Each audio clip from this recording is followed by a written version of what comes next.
The Bigger Picture, a comparative study on the difference between automatic and manual photography. And created by your host, Tino Sosa. Let's be real. Most photographs today are taken on a smartphone of some kind. In a way, we are all photographers. But not all photos are created the same, and not all cameras are either.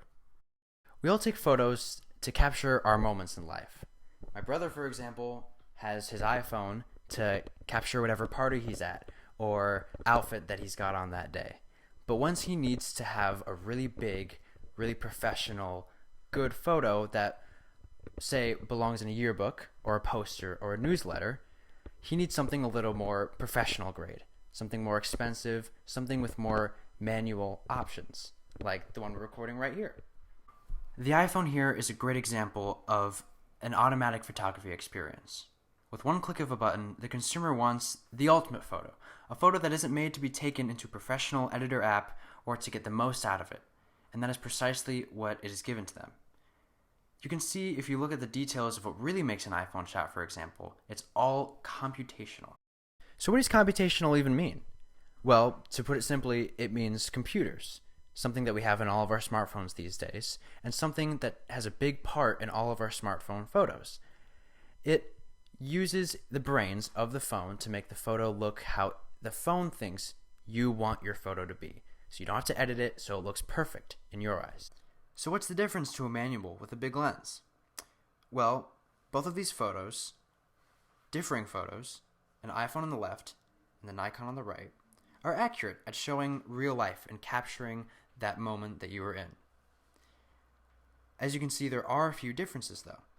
The iPhone has more detail and the stronger light through the window.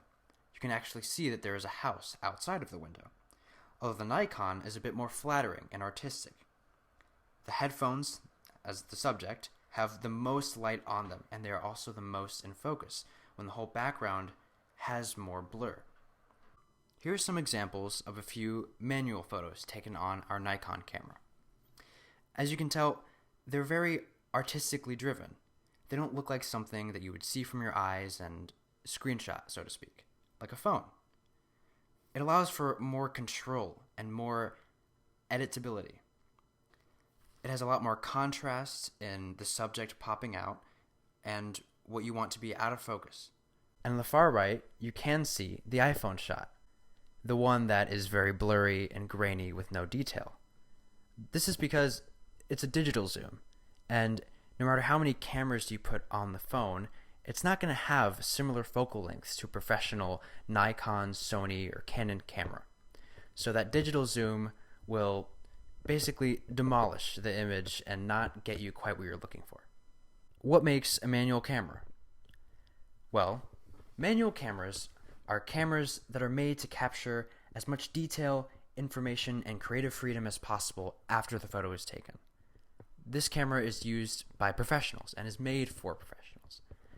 It is highly customizable with different lenses, options for tripods, multiple SD cards, and anything the photographer needs to have their perfect dream photo.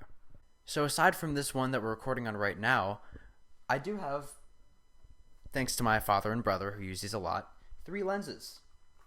This one right here is a telephoto lens that shoots very, very far distances that you just saw in that slide of my brother. You can see that on his Instagram. This one is more of a fisheye lens. Has a very wide field of view, lets in a lot of the picture. Might be a little distorted, but more options. Let's look at some examples. On the left, once again, as you could probably tell, we have the iPhone photo. And on the right, we have the Nikon photo. Now, believe it or not, the iPhone does have some advantages here, but not nearly as much as the Nikon.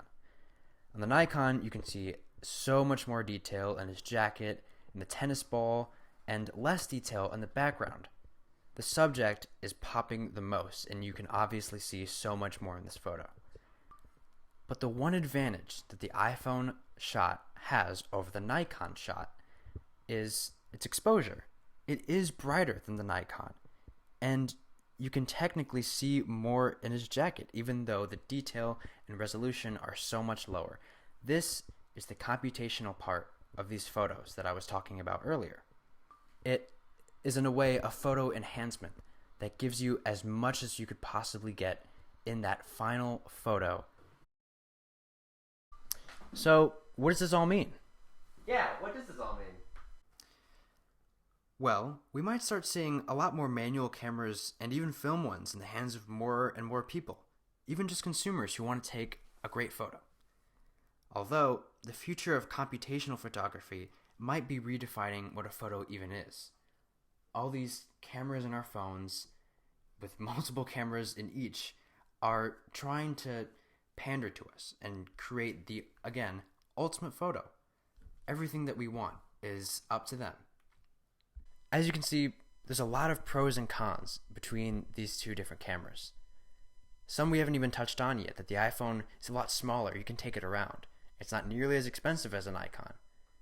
But it's all up to you. What photo do you want? What experience of photos do you want? So, that's all I have to say about that. Thanks for watching. Love you. Rolling, right? Say rolling. Peace! How was that? Oh. No!